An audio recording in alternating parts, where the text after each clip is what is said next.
அரசு தமிழ்நாட்டிற்கு இழைக்கிற துரோகத்தை கைவிட்டு காவிரி மேலாண்மை வாரியம் அமைக்க வேண்டும் என்ற கோரிக்கையை வலியுறுத்தி, அதேபோல் தமிழ்நாடு அரசாங்கம் விவசாயிகளுடைய கடனை மத்திய கால கடனாக மாற்றியிருப்பதை கைவிட்டு முழுமையாக ரத்து செய்ய வேண்டும் என்ற கோரிக்கையை வலியுறுத்தியும், அதேபோல் விவசாயிகளுக்கு மாநில அரசு அறிவித்திருக்கிற நிவாரணம் என்பது போதுமானதல்ல, அதிகரிக்க வேண்டும்.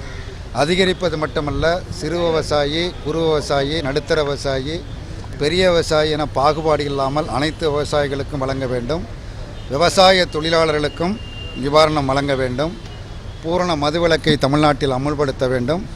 மதுவிலக்கை அமுல்படுத்துகிற பொழுது அதில் பணியாற்றக்கூடிய பணியாளர்களுக்கு மாற்று வேலை கொடுக்க வேண்டும் என்பன போன்ற கோரிக்கைகளை வலியுறுத்தித்தான் கடந்த 16ஆம் தேதி அனைத்துக் கட்சி கூட்டத்தில் தீர்மானங்கள் நிறைவேற்றப்பட்டு, அந்த தீர்மானங்களை மத்திய மாநில அரசுகள் நிறைவேற்ற வேண்டும் என வலியுறுத்தி வருகின்ற 25ஆம் தேதி தமிழகம் தழுவிய முழு கடையடைப்பு போராட்டம் நடத்துவதென அறிவித்திருக்கிறோம். அந்த போராட்டத்திற்கு வணிகர் சங்கங்கள், அதேபோல் அனைத்து விவசாய சங்க அமைப்புகள், ஓட்டல் உரிமையாளர்கள், லாரி உரிமையாளர்கள் என பல்வேறு தரப்பினரும் பெரும் ஆதரவை தெரிவித்திருக்கிறார்கள்.